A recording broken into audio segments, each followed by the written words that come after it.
start, I'd like to introduce Nonja. I'm sure you've all met her and her fantastic work in getting this together. But now we're going to actually hear a bit more of her academic work, which is largely focused in the past on Dutch migration and the like. So Nonja, would you please take the stage?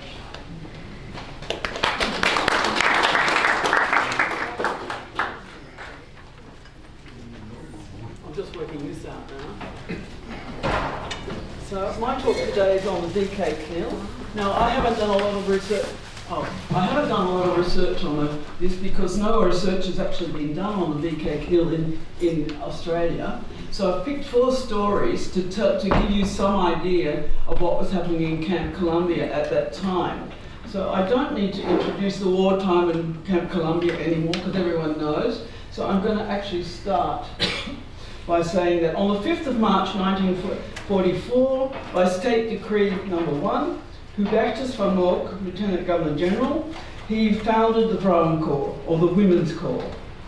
I had to look up to see how you say that. I found that a difficult word, corps, K-A-W you say, by the way. As part of the Netherlands East Indies Army, so the Koninklijke Nederlandse Indische Leger. Now the broader context, as we know, is war in the Pacific. We know that people have been, we know why everyone's at Camp Columbia, so I don't see the reason for actually doing that. So I'm going to move on to say that Vrouwen Corps was organised through the government in exile, but it moved from Melbourne, because it was in Melbourne when he actually set this up, and it moved from there to Camp Columbia when the General MacArthur's Southwest Command left. VK Knil was different than the Dutch organisation, which had been started by the government in exile in London, because there it wasn't militarised for a long time. In Camp Columbia it was militarised. Let me just find out how to do this. Anyway, the VK Knil mission was to provide unarmed humanitarian and auxiliary support, freeing young men for combat duty. Women were to be trained and deployed in the Indies. Immediately, Japan capitulated or surrendered. Quick look at the one it started by the government in exile in the Netherlands, in London, which was earlier, which was attached to the Red Cross, and it was renamed the VHK, the Militarised Women's Auxiliary Corps, when it was militarised after 1944, after D-Day. So I found one thesis. There's only 2 theses on the VK Knil in the Netherlands that I found, and Nancy Marcus wrote one, and her point was the VK Knil from the perspective of the intersection of theories on gender, imperialism and militarism. And she notes that despite the need for neighbour, that the gender stereotypes still shape recruitment, adhering to societal norms on women's roles and status, which were lower than men at that time in the Netherlands. They caught up? Well, healthy women from 18 to 45 were going to be serving as cooks, clerks, nurses, drivers, or in administrative roles. One point of contention was whether married women should be admitted. VK Knil required married applicants to obtain husbands' written consent and prohibited them from having dependent children under 14. Later exceptions were made for women with children if proper care arrangements had been organised, but admittance always reflected their primary role as wives and mothers. Women with valuable linguistic skills, however, Malay, Dutch or English, were to be accepted regardless of age. I wonder how that does happen like that, doesn't it? So it went out to all the embassies around countries that weren't, of course, occupied by the Axis force, that they were looking for women. And women certainly started to come from most of those areas eventually. But in Australia, they all went to every capital city, and by the end of or about August or September that year, they already had 51 women immediately from all those different states. So what I found too, that these, and I don't know more about these children, but a lot of the children were already at boarding schools in West Australia, all the very expensive boarding schools at that time, and they were going home every year. Once a year they were coming and going with a sent to a ship, am I right? Yeah. With the blue funnel line ships, and there's a book written on them, blue funnel line kids. And but this time in 41, they left on the 6th of December, and by the 7th, of course, Pearl Harbor had been attacked, and all the ships turned back. So all these children were dumped back in Perth, basically. And there's a lot more to research on that, as a matter of fact. Look, then they were trained. So they were taken on in, oh, hang on, I haven't got to that yet. Let me just get to that. Yeah. Have I got it? Okay. So training. VK women received military training lasting from a few weeks to a few months. Those enlisting in the liberated south of the Netherlands trained in England, while recruits from Canada trained with the Women's Army Corps in the US before they came to Australia. In Australia, initial training took place in Melbourne and Sydney until they went to Camp Columbia, and before moving on to Brisbane then. They were training also in Camp Columbia. Is Yeronga opposite? Sometimes in Yeronga with the wax, and other times straight to Camp Columbia. Now, training covered military regulations, weapons handling, and vehicle driving. And I think that felt like a bit of liberation because not many women were driving yet at that particular time. So physical training was also under an ex-boxer, and rifle training they did get. During training, each woman's skills were also assessed and matched to suitable roles, which they performed on 8-hour workday basis. Medical training, though, was provided in Sydney. So now I'm actually going to tell the story of 4 women. So, and I can't read them from there, but Ineke, she then, let me see, Ineke Thijs, she joins straight away. She's VK4, and she's already been here for, I'll show you that in a minute. She works from Hollandia, I don't think it's on this map, Hollandia, and then she goes to Morotai, so the Coral Islands, so that's quite a bit of way. Some of the women are sent to Bandung, others in Sumatra, Singapore, and in Java. But I will now hand. So now I'm going to actually focus on the girls, the women. Okay, so we've already seen that the kids that are putting up their names for this are often from wealthy families at that time. So Ineke Thijs, born in the hills near Bandung, dreamed of studying architecture in the Netherlands, but the Nazis' invasion that's put a stop to that. Instead, she sailed to Sydney in September 1941, staying at Hopewood Posh Finishing School for the first 2 months. So the early months were full of discovery, and she loved it here.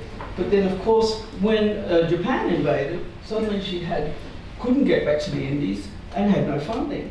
So at that point, the Dutch consul allows her and gives her some stipend, not half of what she was getting, so she can still continue her studies at Sydney University and live at the college, basically.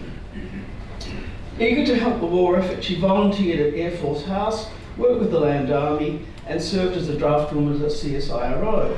But when the VK CNIL called for recruits, she suspended her studies and enlisted at that point. So she did all her military training then in Sydney, on building roofs and things like that. I don't think anything was organised. But her medical training was interesting, was under Dr. van Leet, attached to the KPM lines, who was also overseeing all the Indonesians that were stranded here on KPM ships at that time. And the merchant fleet. Yeah, the merchant fleet from KPM, Kolekapapa, Matsukai, the other way around, I think it is.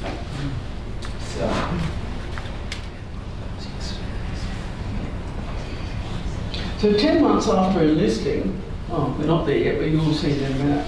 Ineke was posted to Hollandia, as I showed you, New Guinea, for 2 weeks, and then on to Morotai Island in the Moluccas for the next 4 months. And this is before Japan has capitulated. So as they're freeing some islands, the girls are already being sent there to help out with the local populations and actually nurse them. This little boy's got very, and it's very ill. And Ineke, I found this at the War Memorial. See, the one on the right, looking over, is actually Ineke. So they were also working with Indigenous and West Indies nurses at that time. Japan's surrender in August 45 did not bring any peace. Indonesia declared independence, fighting unrest that made travel and supply lines perilous. The same month she returned to Australia before being sent to join WWII, which was the rehabilitation of Allied POWs and internees. This is a British organisation that went into all the migrant camps, all to the internment camps at that time. And so her missions were in Singapore, Palembang, I can't say this one, Lubuk, Lingard, where she registered Dutch internees and distributed clothing. In Palembang, Gurkhas and Sikh troops protected them against the nationalist fighters after several VK Kil were actually kidnapped and later rescued. In December 1945, Inika was reunited with relatives in Bandung and her brother, a former POW in Japan. She later joined her husband, serving in the local hospital until her demobilisation on the 31st of December. She actually marries one of the Nika men, Netherlands Indies Civil Association. I may not get through all this. Anyway, so now we have Dean from West Australia. Dean and Joe, a linguist who was allowed, because she was married, to join them as well. They trained at Yoronga Park training camp for WACS, where Dean also received lessons in tropical medicine from the army doctor there. However, Dean did the bulk of her training the same as Inika with the doctor from the KPM in Sydney. And she also worked at Wilhelmina Hospital and Princess Juliana Clinic in Sydney, but also she nursed in Camp Victory, where of course a lot of the Indonesians were interned, including those from Tanah Merah, the nationalists. No? Kaura. Kaura. Right, yeah. So she was in Casino though, thank you. So next one we have is, This picture is also interesting because these are the American WACs. That's right. Welcoming the Dutch WACs. Dutch WACs. That's yeah. right. So here we have Joan Butler. And so in Camp Columbia, Joan Butler's first accommodation was a room in a secure part of the base. Her nearest neighbour was General Spore's wife. There she underwent military training, including driving lessons, and attended Malay and Netherlands classes 2 evenings per week. Military training instructions were in Dutch, so it was necessary for her to learn the proper Dutch, you see, because she comes from Zeeland and only spoke a Zees dialect, like her parents did. So assessing new recruits for specific jobs meant tryouts. So Joan was tried out on the switchboard, but preferred the clerical position in the supply department. She kept records on equipment, cards of clothing, and other needs which the Army had in store. After a few months, she was promoted to corporal. Army was definitely different from her life on the farm. I was a land girl doing my part for the men at the front. I milked cows, picked fruit, managed our 8-horse plough team, there it is down there, and rounded up sheep with our border collie. So Wickapin is a little tiny town in the southwest of West Australia. Yay, I did it. So, then this is Anne Baistra, the one you mentioned for a bit. So, her path to it was very different to become part of the VK Kil. It began in Vancouver in Canada, where Princess Juliana had relocated during World War II. In February 44, Anne attended a tea party hosted by her uncle from the Princess. During this meeting, Juliana asked Anne about her future plans. When she expressed interest in doing some contributing to the war, the Princess suggested that she join the VK Kil, as they were now recruiting. To qualify, Anne had to regain Dutch citizenship, which she did in June 44, surrendering her Canadian nationality. 2 family friends are here, Alice and Teresa de Wint, also enlisted. Later on, more girls enlisted from Canada. The recruits from Camp Columbia assembled in Victoria, travelled to Montreal, and were farewelled at the station by Princess Juliana and her daughters, before heading to Fort Oglethorpe, Georgia, for training with the US WACS. So this training is quite different for each of these. So life in Camp Columbia for these women, I've introduced 4 women. Life at Camp Waihor was comfortable by wartime standards. Meals were served in large mess halls, and domestic duties were handled by what they call the jongas, which is Jan, the women, not the women, the Indonesians you talk about, they're there. They're doing all the domestic work at the time, and even married couples could take advantage of that help. 5 minutes, good heavens. And so she said she's feeling very comfortable in the camp, but there's a lot of bugs and mosquitoes and all sorts of things. But the most invasive was the human cost at that time. It weighed heavily. Friends from Dutch clubs had died in combat, and a weekend date from one of the islands, she said, was beheaded, and his sisters were put in and made comfort women, which at the end of the war they were catatonic from the experience. But the women really liked their time at that, and it was a very busy social life. They went to the Lenin's Club and everywhere. They had I haven't got time to go on to that now, so there she is. She has a lot of bows, and this is part of the camp. I think you showed one of those. Yeah. There's Anne.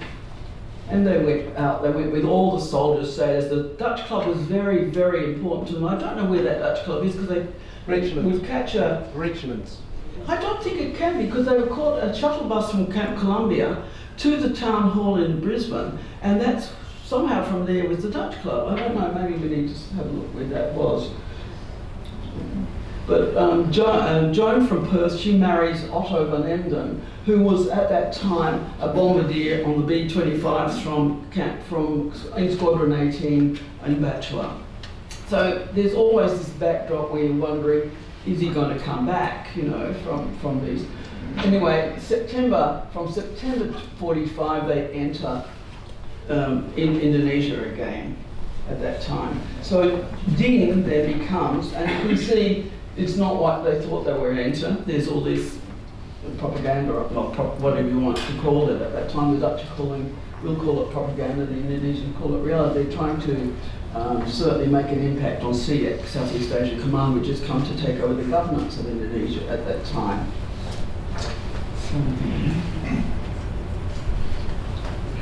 Just back to Ding. Bin was flown to Singapore with 25 soldiers. She was accommodated in a hotel and taken daily to the women's internment camp. The idea was to repatriate those that were sick and hospitalise a lot of them as well, the ones that were the worst. Bin was overcome by the dreadful conditions in the internment camp, women in rags, bodies swollen from hunger. Many ran to us crying and laughing, desperate for news of their husbands or outside world. News from the husbands could bring joy or grief. I often felt like crying alongside them all, she said. All we could offer was hugs and sorrow. We ate with them, sharing large drums of fortified stump pot, mashed potatoes, and all that food. They're trying to build them up, of course.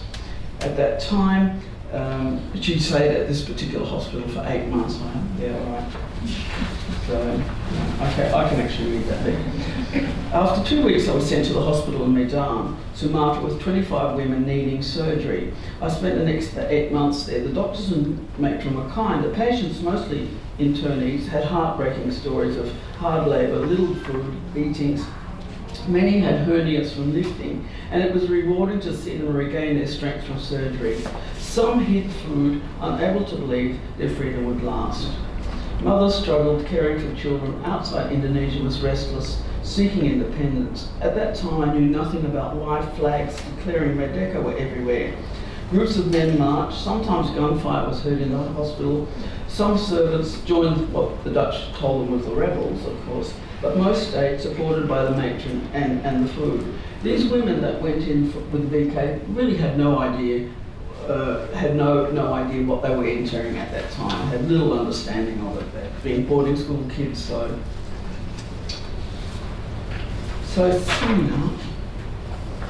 these are mainly Dutch people. They came in after a while from the Netherlands only when it liberated, and so 1,000 women from the Netherlands actually did come through this particular and their training was then in Bandung for quite a while. They extended the period that they were going to be there when they needed the labour. Anne is discharged. That was her boyfriend there. She called that off and later on did that. So summing up, the Corps was disbanded in 1950 after the transfer of sovereignty to Indonesia. The 1,000 women the VK killed in this had been vital to the Army's functioning and post-war to the recovery of the interned. Marcus notes that women serving in the army was groundbreaking in Dutch society, where their roles were subordinate. Working alongside men had an emancipatory effect on some. Although assigned mainly foreign duties, women gained training, independence and new skills and income. In the Indies, they held a paradoxical status, socially inferior as women but superior as Europeans. For many, belonging to the VK Knil was life-defining. The story of Ineke, Dean, Anne and Joan reveal the courage of women who contributed to the war while navigating the challenges of war, revolution, loss, migration and gender roles.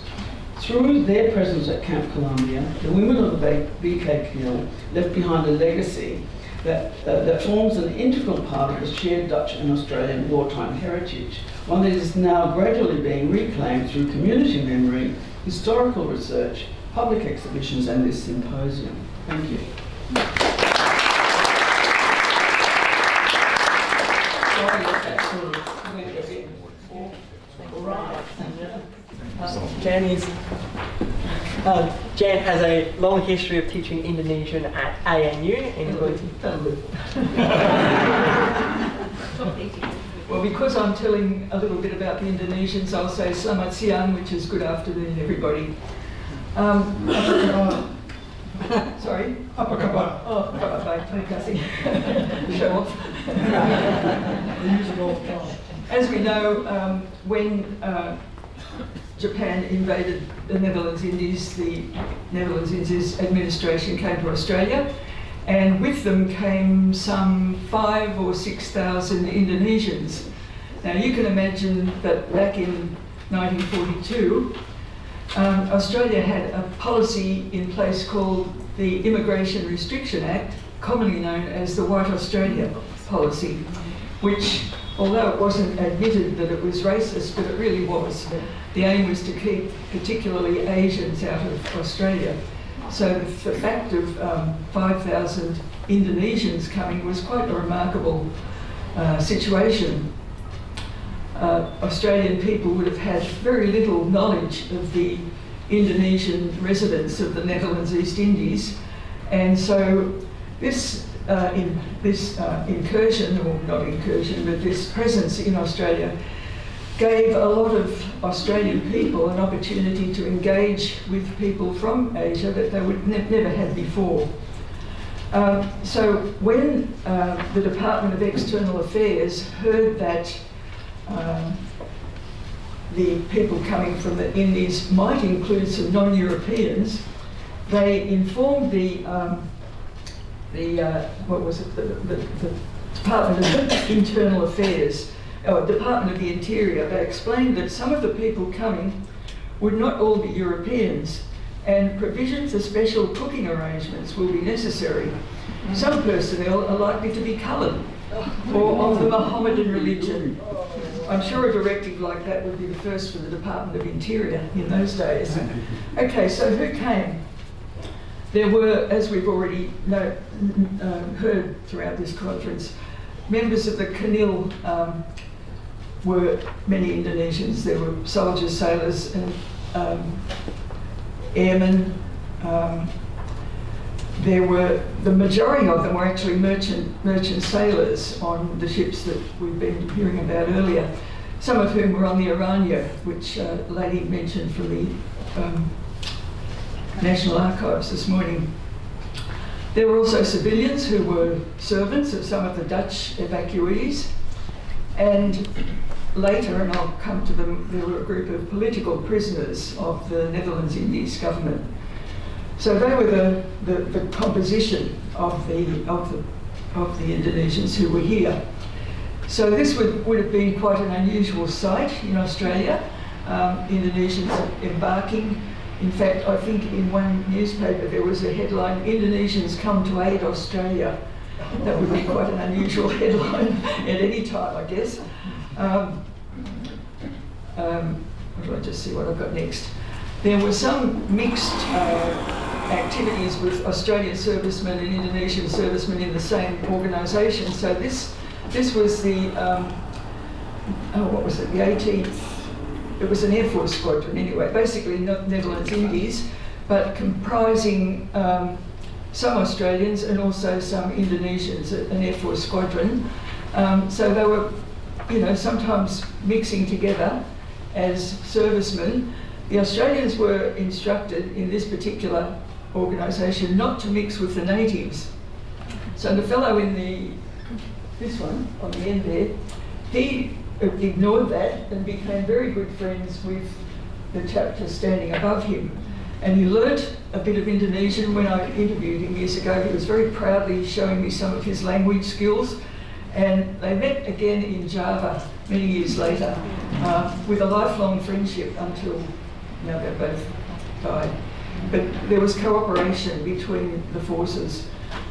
There were also something called the Z Unit, which were gathering information, gathering intelligence from the islands north of Australia. That was also a mixed organisation, Dutch and Australians and Indonesians. They were practicing, they used to do their exercises in cairns, and they'd do manoeuvres in the bush around cairns, and also learned to attach limpet mines in the cairn swimming pool. So there was active service together. This was an unusual group of Indonesians who arrived. They were refugees, they were real boat people. They arrived by boat in Melbourne in about 1943. They'd been in Sumatra, no, 1942, sorry. They'd been in Sumatra, the men in the group were fitters and turners, and they were trying to get back to Java to help with the war effort. And the war happened and the Javanese invaded, and they turned south and came to Melbourne. So they were looked after by a church, a Methodist church in Melbourne, and this is a site you would not have seen in Sydney, in Melbourne, in Australia, I should say, very often at all. Particularly, imagine these guys walking down the street in Melbourne dressed like this. People would never have seen anything like that in their lives before. A lot of the Australians and Indonesians who came into contact with each other really shared each other's culture. And the Dutch had set up hostels for the seamen, for the merchant seamen in Melbourne and in Sydney and later in Brisbane. And Australians were invited to these places when they befriended each other and experienced Indonesian culture, experienced Indonesian food, and vice versa. Indonesian people in the community were trying to learn about Australian activities as well. So one of them was this fellow on the guy on the end there. His name was George, and he was in Canil Forces, as you can see. And he started off in Melbourne, then went to Sydney, then went to Casino, where there was a technical battalion. And he did end up at some stage in Camp Columbia. This is many years later when I interviewed him. He was at this stage blind and depressed. And I went to his home in Bandung, and the whole family sat around, and I had the interview with him. And as we talked, and he recalled the things he'd done in Australia, like, as we all do, learning to throw a boomerang, going to AFL matches, all sorts of Aussie kind of stuff. The family were just gobsmacked. They'd never heard him tell these stories before. And the finale to the interview was that he suddenly said to me in English, "Jan, can you do hokey pokey?" And so we did. I got this gentleman by his hand, a blind man, and we did the hokey pokey together, much to the amazement. Anyway, that's not to do with Camp Columbia, but it's the experience of Indonesians in Australia and Australians' experience with them. Okay, these people are a very significant group of arrivals as far as politics is concerned. So I'm sure it's been already touched on that during the 1920s and the 1930s in Indonesia, nationalism grew, and there were some rebellions which were squashed very fiercely by the Netherlands Indies government at the time, and a lot of the ringleaders and people who'd taken part were exiled to Dutch New Guinea. Most of them came from Java or Sumatra, where these rebellions were. So they were allowed to take their families with them. So there were men, women and children in this jungle camp. Two camps, one's called Tanah Merah, and I think there's a suburb in Brisbane called Tanah Merah, which means red earth. And the other one was called Kanatingi, which was for the more serious criminals, as Van der Plas used to call them. So they were exiled in the jungle there. They had to build their own camp. Everything was very primitive. And as the Japanese advanced through Indonesia, from Sumatra through Java, there were fears that they would get into Dutch New Guinea, and that maybe these political prisoners, a lot of whom had been released in the intervening years, there were still about 300 or so of them there.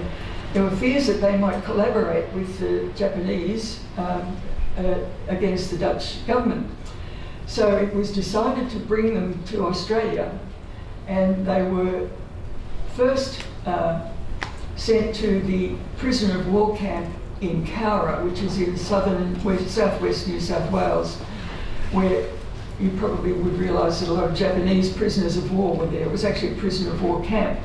Now these people were not prisoners of war, but that's where they were at first. So there were 300 or so men, women and children, and these are some of the remnants, and they don't look very dangerous, do they?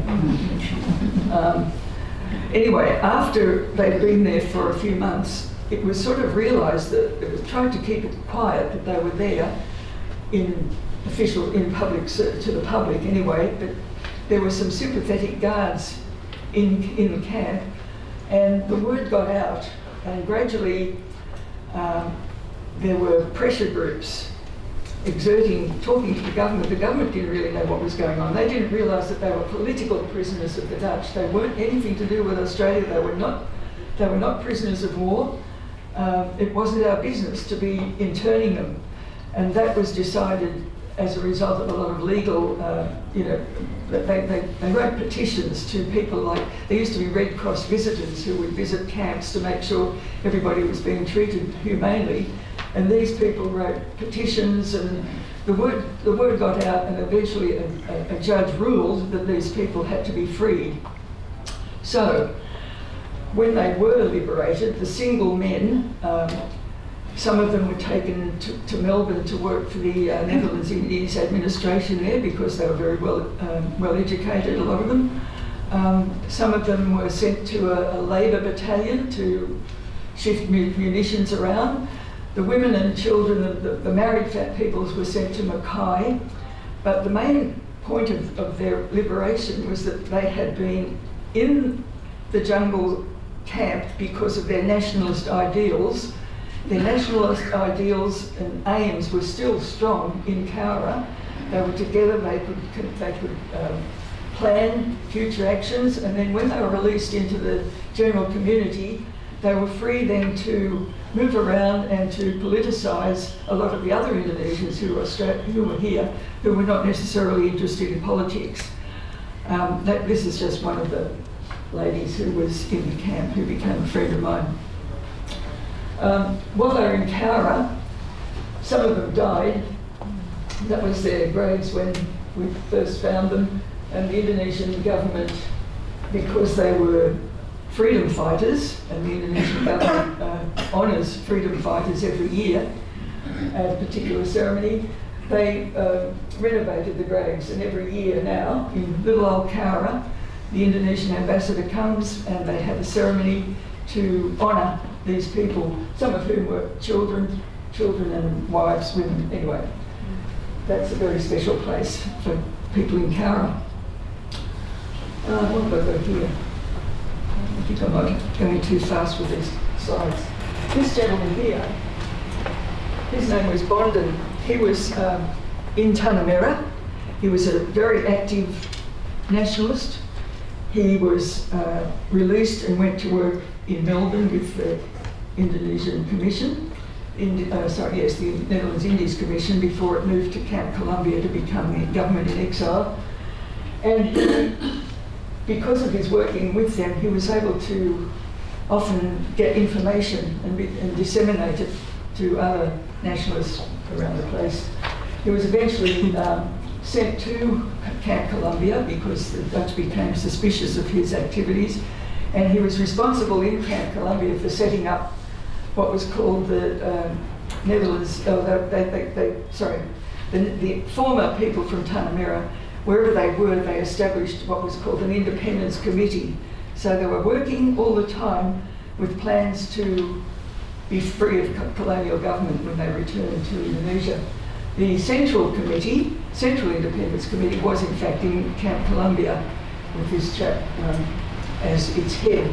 On his right is an Australian woman called Molly Warner, who ended up marrying him, and she worked tirelessly for the cause of Indonesian independence, and she helped establish in Sydney the Australia-Indonesia Association, which started as a social activity, a social club in Sydney, but then it had a political aim once the independence was declared by Sukarno.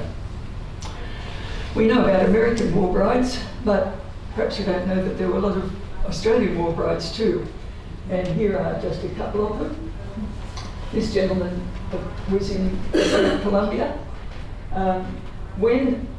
As the people that I interviewed anyway, when they married Indonesians, a lot of them, their family wouldn't come because they were marrying a coloured person, and white Australia was still pretty strong. But anyway, love will find a way, and they did. They did. Okay. As you would have already heard, in the 17th of August 1945, after the Japanese capitulated, Sukarno and Hatta in Jakarta declared Indonesia's independence unilaterally, and that started 5 years of conflict before finally the United Nations intervention and Indonesia became independent from Holland, from the Dutch. So there was a lot of support. I think that the social contacts that Indonesians and Australians had made, it sort of formed a social context to the political activities that happened afterwards. Lots of Australians knew about Indonesia and wanted to support their efforts to be free. So this is just a bit of a collage of newspaper headlines at the time. Women get wet and scream and swear.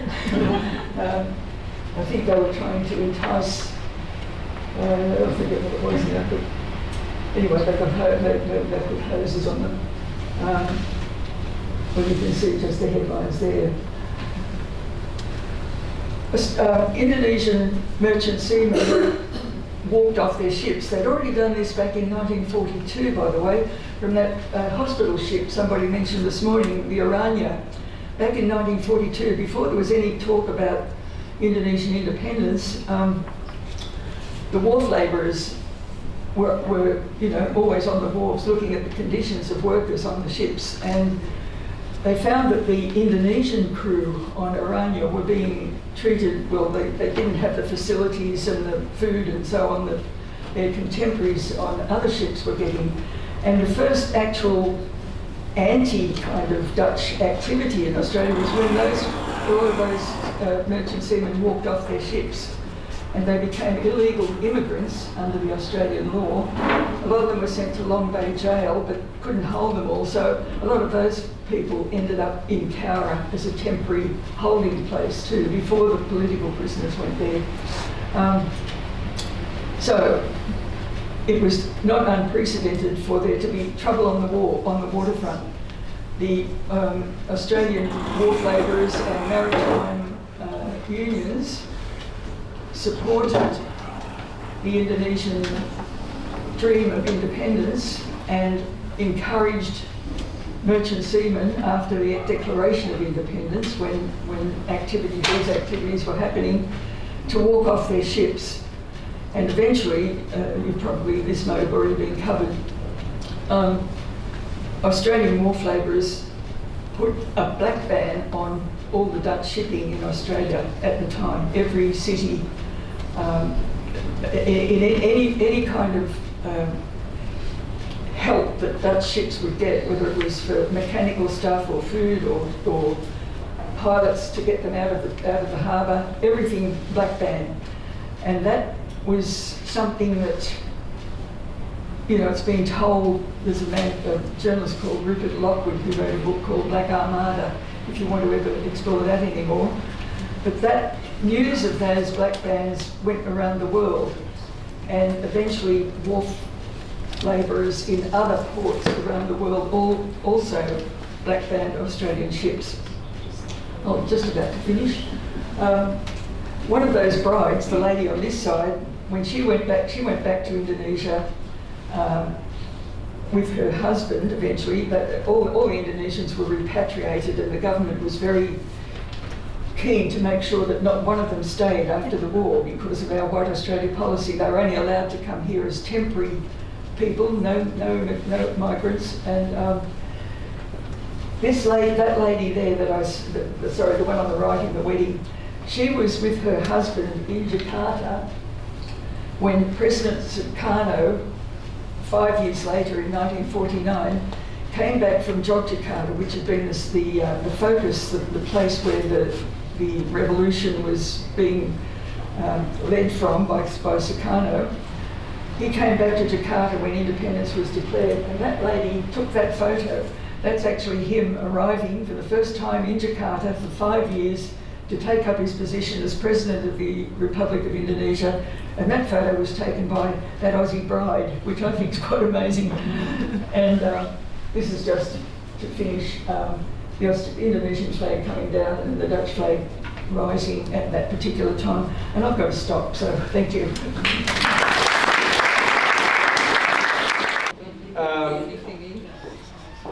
Quickly, for the last presentation of the previous session that we had, Adrian is going to finish that session, and then we have questions and answers. So over to you, please. Okay, thank you.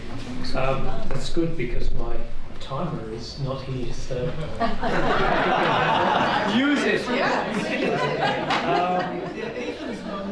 Right. No, we do that better for the screen. Better for the screen. All right. To speak mee. Mijn spreken Nederlands is heel slecht. You'll have to excuse any pronunciation of the Dutch that I might be giving here.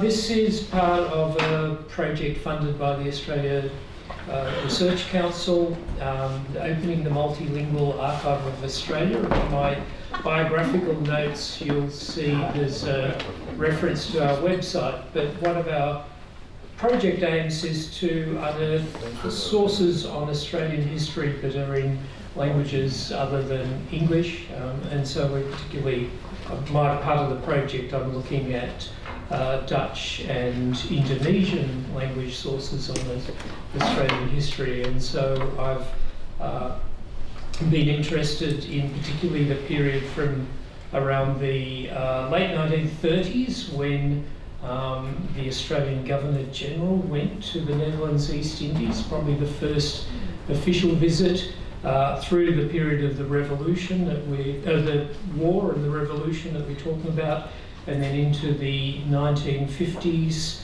leading up to things like 1959, Prime Minister Menzies' visit to Indonesia, which is a whole other lecture. But today I wanted to just talk about a number of aspects of Camp Columbia and focus on a number of the people. And I'd started off wanting to talk specifically about Mohammed Bondan, whom Jan mentioned earlier.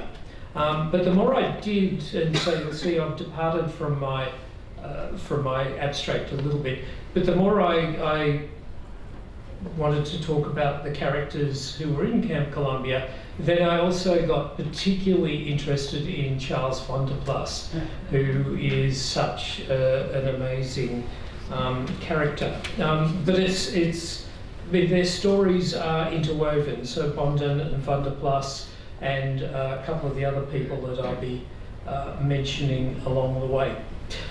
So we have all kinds of records of Dutch Australian, but with Indonesian kind of inserted in the middle, collaboration during the war, and particularly there are photographs like this produced by the NIGIS, the Netherlands Indies Government Information Service, and there's this vast archive of photographs, something like more than 3,300 photographs that are now in Jakarta that I'm hoping that we can find money to digitise.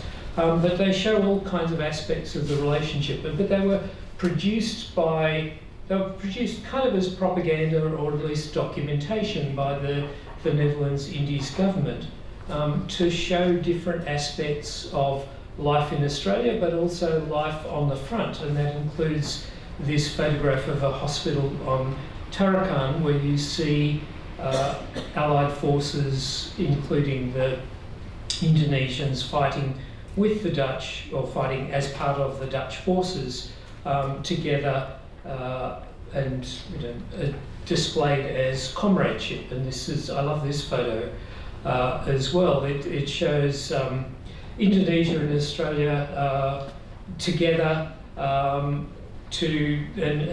what the caption tells us this photograph is showing is that they're discussing which bullet is best for Tojo. So this kind of wartime cooperation. This is actually from a magazine that I'll talk about, newspaper magazine, that was produced by the Netherlands Indies Government Information Service in Australia in Indonesian, or as they then called it, the Malay language, a paper called Penyuluh, and there's complete runs of Penyuluh in the State Library of New South Wales, and I think in the State Library of Victoria. But they also produced a magazine in Dutch, Oranje, and it also has stories about cooperation. In this case, there's stories with photos, working and fighting for the freeing of the Indies, and it shows people, Indonesians, Australians, and Dutch collaborating, and this is particularly a series of photographs of the camps. And I'll come back to the photograph on the top right, which is a photograph of Camp Columbia. As is the one on the top left. It's the dental service at Camp Columbia. The photograph's in the middle, and at the bottom of the Camp Victory at Casino.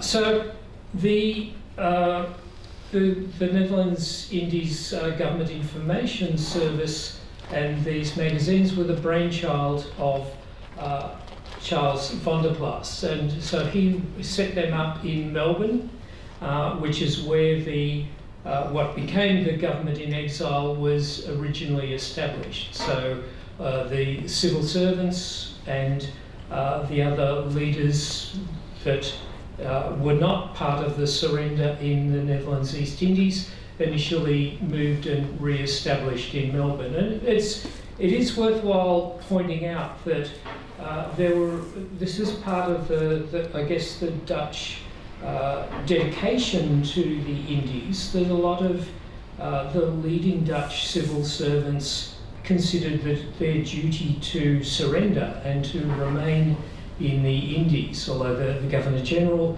himself, when he surrendered, he ended up in a Dutch prisoner of war camp in Manchuria. But they thought that as part of their kind of duty and commitment. So some of the civil servants had to indeed be persuaded to go to Australia and not to stay with their people. So van der Plas was, I guess, the person on the ground who was part of that. We see him here at a gathering, so an Australian-Dutch collaboration to honour fighters in Timor in 1943, and so this is the leadership of both, including Baron von Hessen-Beernen, who we heard of, von Voskol, who was the ambassador for a while, or for the period of the war, and various other people. But eventually they moved to Brisbane, as we've heard, and established a government in exile in Camp Columbia. So this is Van der Plas in Brisbane at a dinner for newspaper proprietors, and importantly, he understood the necessity to project this friendship between the Dutch and Australians and to work with newspaper proprietors. We all know that we need to keep them on side. Somewhere in the State Library of Queensland record of this, there's the names, I think it's the proprietor of the Courier Mail and a number of other leading editors who are at the dinner. But which one is Van der Plas in this picture? so Van der Plas is always the guy with the beard. All right.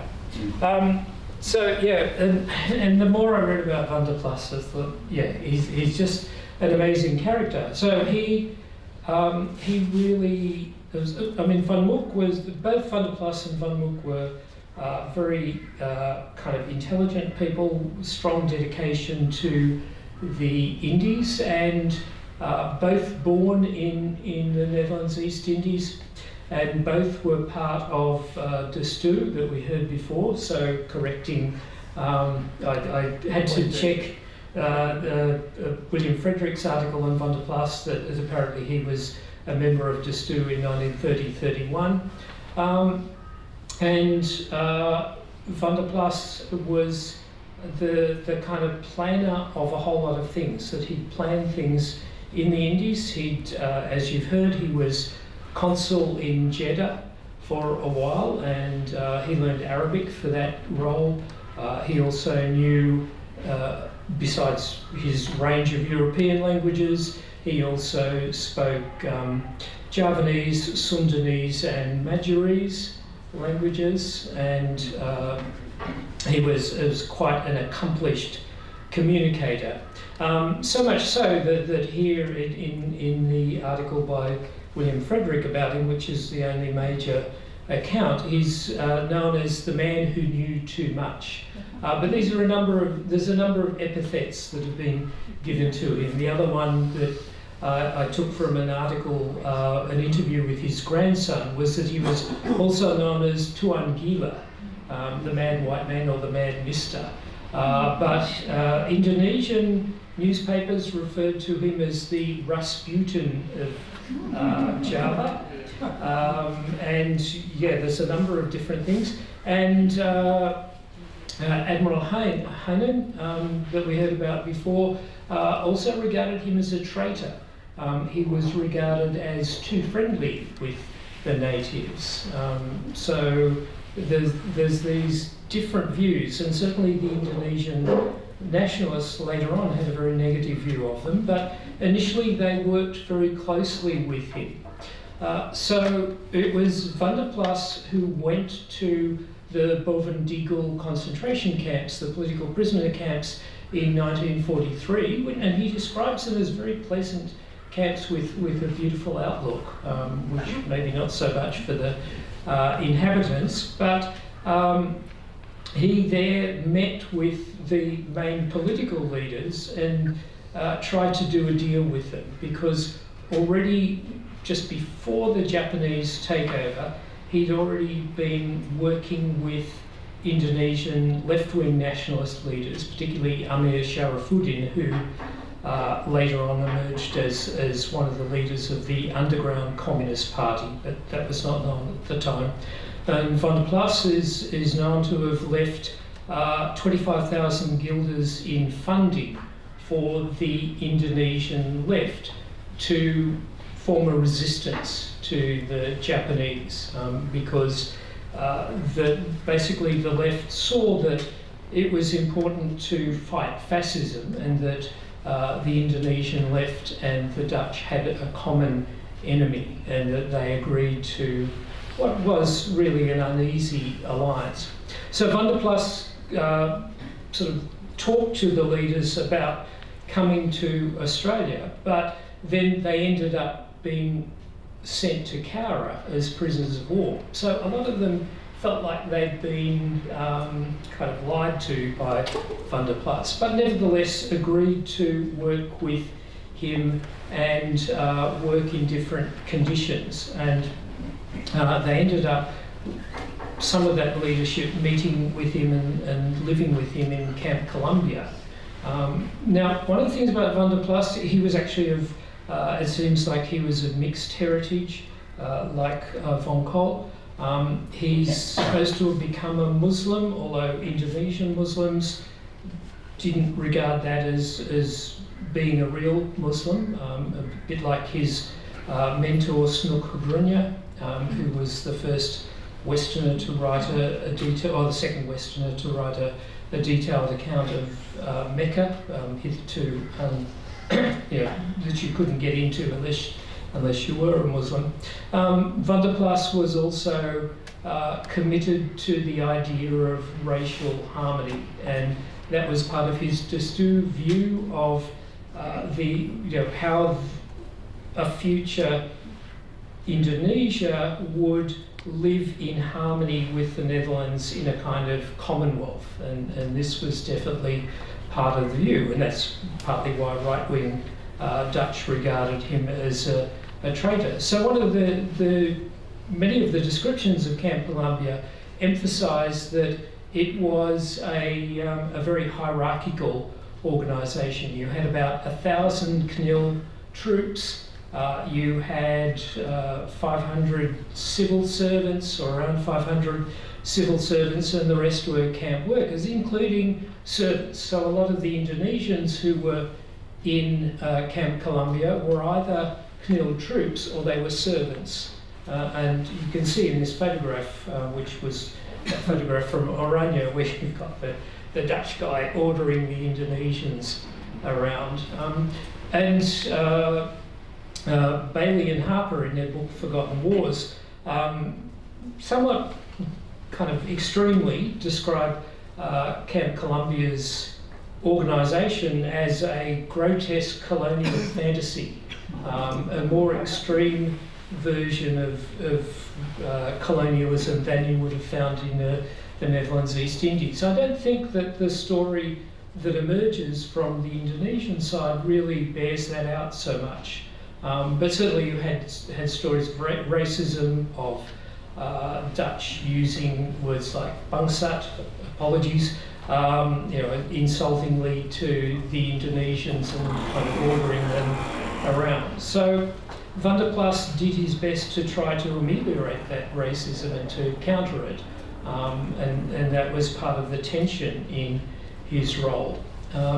And we know that there were larger numbers of Indonesians in different places as well. This is another photograph. This photograph appears both in Oranje and Penyuluh, the Indonesian language newspaper, but it just says a camp somewhere in Australia. I think it might actually be Casino, because there's not many trees around. It doesn't look like the other photographs that we see.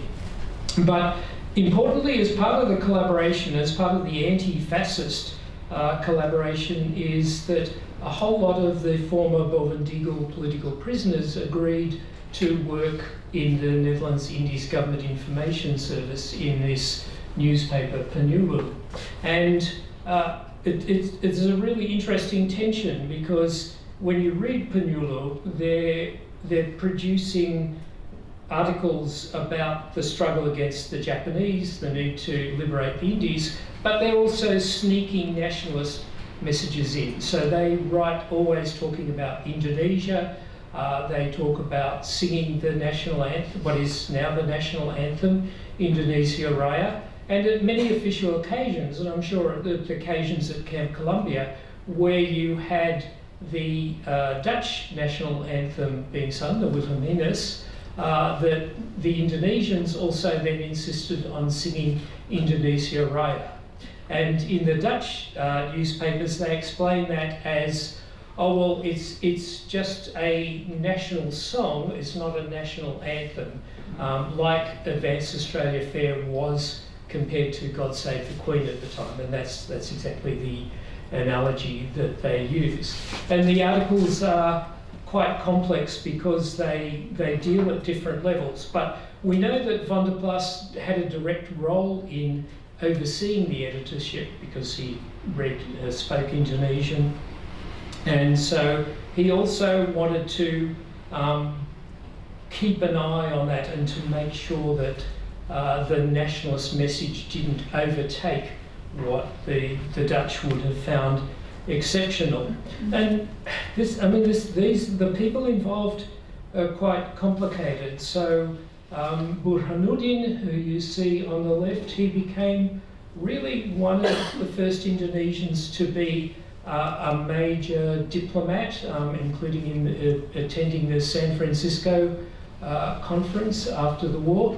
But the other interesting guy, or super interesting guy, is Sarjono, this very pleasant man that you see standing at the middle there. And he'd been one of the longer term residents of Bovendigul camp before he came to Cowra and eventually to work in Penyulu.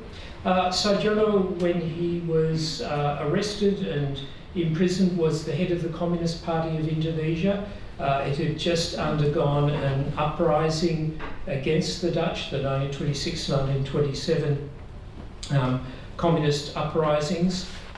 He was also an incredibly educated man. He spoke a number of languages. His first language would have been Sundanese as well. He came from West Java, but he spoke European languages and even Esperanto, which was a kind of left-wing thing at the time.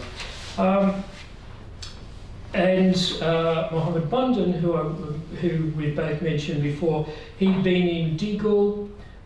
He then was in Cowra, and he was he's left us, fortunately, 2 memoirs, but he also left quite an extensive archive, which is now in the National Archives in Indonesia, which gives us one of the richest pictures of life in the different camps. And Bondan worked very briefly in Penyulu, but he decided to remove himself from that because some of his articles were regarded as a bit too extreme in his anti-fascist and anti-imperialist messages in his writings. Obviously displeased Van der Plas, or Van der Plas regarded them as extreme. So Bondan moved around quite a bit, and he became an activist trying to organise. So he connected with other Indonesians in Australia. He connected with, I've done research on the pearl shell workers from Northern Australia who were moved to Melbourne and other camps. He organised them and helped to get them on board with the idea of a nationalist movement. And as the war got closer and closer to the end, he encouraged the development of nationalist groups. He then also worked with New Caledonians, Javanese from New Caledonia, and he worked for a while in what's called Helicon, just outside of Toowoomba, where there was an ammunition depot. That was where a number of the Indonesians had worked as well, and he used that opportunity to organise Indonesian workers. And eventually this led to the forming of the Central Committee for Indonesian Independence, and there are, as Jan has said, there are a number of these committees, but they all, the main one, the most important of these was the Central Committee, and this is a meeting at their formation, and we see here on the so here's Sarjono, who I mentioned before, and Bondan as well, and in the middle Jamaluddin Tamin. And this is an important coalition because they actually represent a wide range of Indonesian left. Sarjono is a core part of the Communist Party of Indonesia. Jamaluddin Tamin was co-founder of a party with the leader Tan Malaka that were regarded as Trotskyites, so not friends with the main Communist Party, which at this stage was still Stalinist. And Bondan represented more of a kind of left-wing following of Sukarno and other parts, but not really allied with either of those parties. And so they worked together for this idea of first fighting the Japanese, but then working together to collaborate for Indonesian independence. And we've seen this photograph before, which is the Cengkim group to celebrate the proclamation of 1 year of the proclamation of independence. And we see again in the middle is Bondan and his wife Molly, but also their allies from the Australia-Indonesia Association, which Molly had been an important part of. But the guy on the right, Max Julius, and on the left, seating down, Ted Bacon, they were both leading lights of the Australian Communist Party, which formed a strong alliance with the Indonesian left as well. Max Julius actually was the legal representative of the Communist Party at the Petrov Commission much later, so a leading figure in that movement. So this was a very strongly political group, and then they went on to become what the Indonesian newspapers called holy ambassadors for the cause of Indonesian independence, operating internationally. Bondan was in communication with people in Cairo, in Mecca, organising, trying to get messages backwards and forwards from Jakarta and from Yogyakarta before he actually returned. He and Molly were forced to go to Indonesia. Molly had the choice of going to Indonesia or staying in Australia, but she chose to go with her husband. But prior to that, they had been part of organising the pro-independence movement, and so went back to be an important part of the Indonesian revolution. And just as a finishing note, this is not to create a picture that everybody was on the same side. So those Canil troops that we saw, many of them, some of them went on strike in Camp Columbia and later on in Casino, were involved in conflicts with the Dutch, but some of those troops went on to fight with the Dutch during the Indonesian Revolution, and many Indonesians were on both sides. And within the revolution there was also a major split. So in 1948 there was an event in Madiun called the Madiun Affair, which was regarded as an uprising of the Communist Party, and that was an internal conflict within the Indonesian Revolution, and which saw the Communists and the Communist Party defeated. And Sarjono, who we saw before, was captured and executed by the Indonesian military after the Madiun Affair. Happily, Bondan and Molly remained in Jakarta, went to live in Jakarta, and played an important role in post-independence Indonesia. And later on, Molly actually went to help with the English language translation of Sukarno's speeches. So I'll finish on that. Thank you.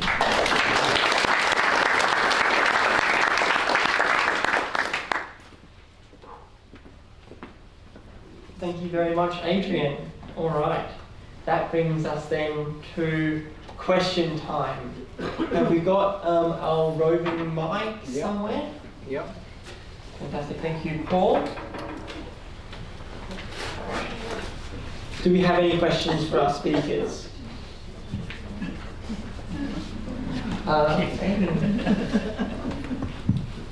Maybe in addition to some of the information you gave, I'm particularly interested in, you mentioned some of these Indonesian soldiers that were also active in Tarakan.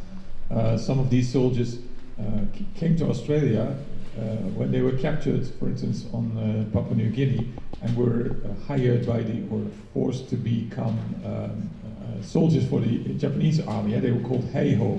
There's a very good Japanese PhD by my wife on these Indonesians, if you are interested.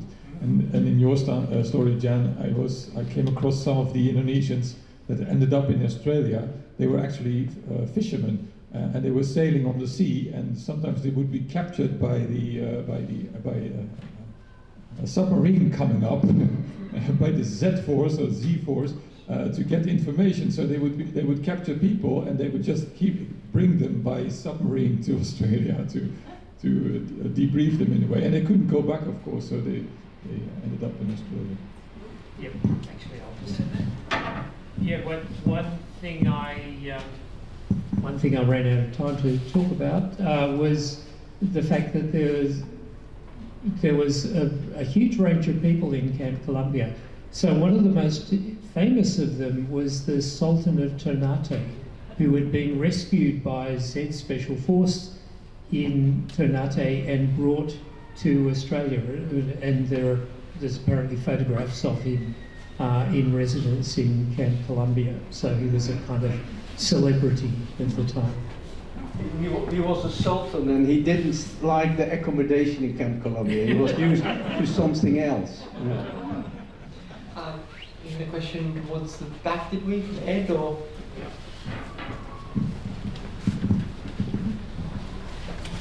Yeah, thanks, David. Our first trip to Indonesia was in 1978. Lived in Melbourne, and some of the travel writers, or one particular travel writer, I can't remember his name, of sort of the alternative travel to backpacking journalist, said tips and techniques for travelling to Indonesia. When they ask you what religion you are, make sure you give a religion, any religion. So across, in fact, the implication was that they were accommodating to any religions, but if you said, oh, I don't have a religion, you were assumed to be a communist, and that was no good. So I find it ironic that some of those players in the early proclamasi stages were in fact communist people, but then of course by the time you had Sukarno and then Suharto, or military men, communism was just no go as far as the government. So I found that quite interesting. Comment from anybody? Yes? Indonesians used to have a particular way of addressing that. There was something called agama KPT, which was identity card religion. So people, because they each had to have an identity card, and they just put anything down just to fill up the card. So that was their religion, was identity card religion. They just put anything. And the other thing, just basically a little bit about that, when in those days when the Indonesian people or outsiders came to Australia, every person had to be registered, particularly under the White Australia policy, had to have a record of every single foreigner who came into this country. And I saw a lot of the forms that were in the wonderful Australian archives in Canberra, which we've already heard about today. I saw a lot of those forms that were filled in for the people who came from Bovendigel, or Tanamera as I call them. And Bonden, the gentleman we've just mentioned, under religion, he had written the word free thinker. But that was for Australian officialdom, not for Indonesian officialdom. Right, thank you very much. I think we'll probably wrap up questions there because we're a little bit behind. We'll take a 5-minute. Oh, sorry, are you in? Got a question?